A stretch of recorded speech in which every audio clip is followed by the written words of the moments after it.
Hello বন্ধুরা, আমি প্রীতি। তোমাদের সকলকে স্বাগত জানাই প্রীতি এডুকেশন ইউটিউব চ্যানেলের আরও একটি নতুন ভিডিওতে। আজকে আমাদের ভিডিওর বিষয় হলো বর্ষাকাল সম্পর্কে একটি প্রবন্ধ রচনা নিয়ে। আশা করি প্রবন্ধটা তোমাদের সকলের খুব ভালো লাগবে। তাহলে চলো ভিডিওটা সম্পূর্ণ দেখা যাক। বর্ষাকাল। কাগজ কলম লয়ে বসে আছি সদ্য, আষাঢ়ে লিখিতে হবে বর্ষার পদ্য। সুকুমার রায়। ভূমিকা। ভারতের ঋতুচক্র 6টি ভাগে বিভক্ত: গ্রীষ্ম, বর্ষা, শরৎ, হেমন্ত, শীত ও বসন্ত। এর মধ্যে বর্ষাকাল একটি গুরুত্বপূর্ণ ও চিত্তাকর্ষক ঋতু। আষাঢ় ও শ্রাবণ মাস জুড়ে বর্ষাকাল বিস্তৃত থাকে। প্রচণ্ড গরম ও খরার পর যখন আকাশে কালো মেঘ জমে, বিদ্যুৎ চমকে ওঠে আর প্রবল বর্ষণ শুরু হয়, তখন প্রকৃতি যেন নতুন করে প্রাণ ফিরে পায়। বর্ষার প্রকৃতি।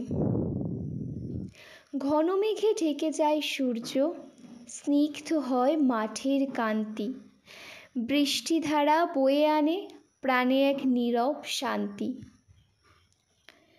বর্ষাকালের আগমন প্রকৃতির জন্য আশীর্বাদ স্বরূপ।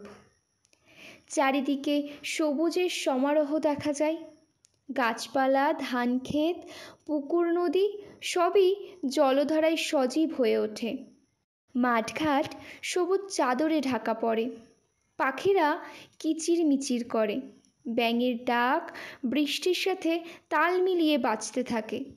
পরিবেশে এক ধরনের স্নিগ্ধতা ও প্রশান্তি বিরাজ করে। বর্ষার ফুল ফল। বর্ষায় বিলে ঝিলে ফোটে পদ্ম, শাপলা, কলমি ইত্যাদি ফুল।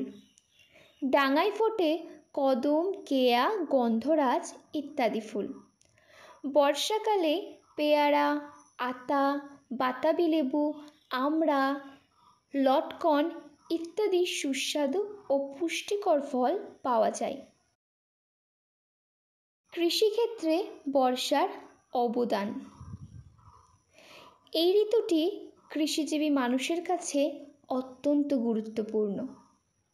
কৃষকরা এই সময় ধান চাষের জন্য জমিতে কাজ শুরু করেন। বৃষ্টির জল তাদের সেচের সমস্যার সমাধান করে।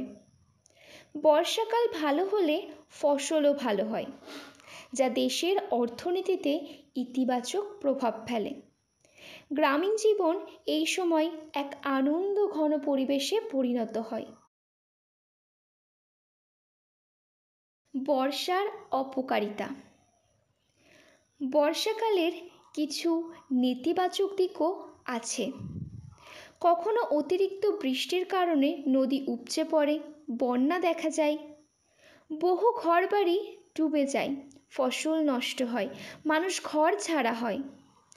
শহরাঞ্চলে জলাবদ্ধতা সাধারণ সমস্যা হয়ে দাঁড়ায়। যানবাহন চলাচল ব্যাহত হয়।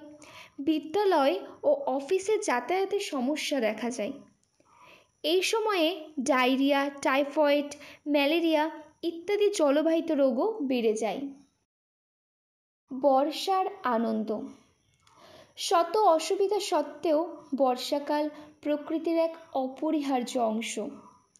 এটি শুধু ফসল নয়, জীবনের প্রতিটি ক্ষেত্রে আশার বার্তা আনে। শিশু কিশোররা কাদায় খেলে, কাগজের নৌকা ভাসায়, বৃষ্টিতে ভিজে আনন্দ পায়। কবি সাহিত্যিকরা বর্ষাকালের সৌন্দর্য নিয়ে অসংখ্য কবিতা ও রচনা সৃষ্টি করেছেন। উপসংহার। বর্ষাকাল শুধু একটি ঋতু নয়, এটি প্রকৃতির একটি আশীর্বাদ। আনন্দ, সজীবতা ও জীবনের নতুন সূচনা নামিয়ে আনার বার্তা।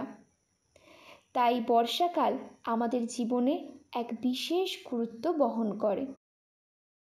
ভিডিওটা সম্পূর্ণ দেখার জন্য তোমাদের সকলকে জানাই অসংখ্য ধন্যবাদ।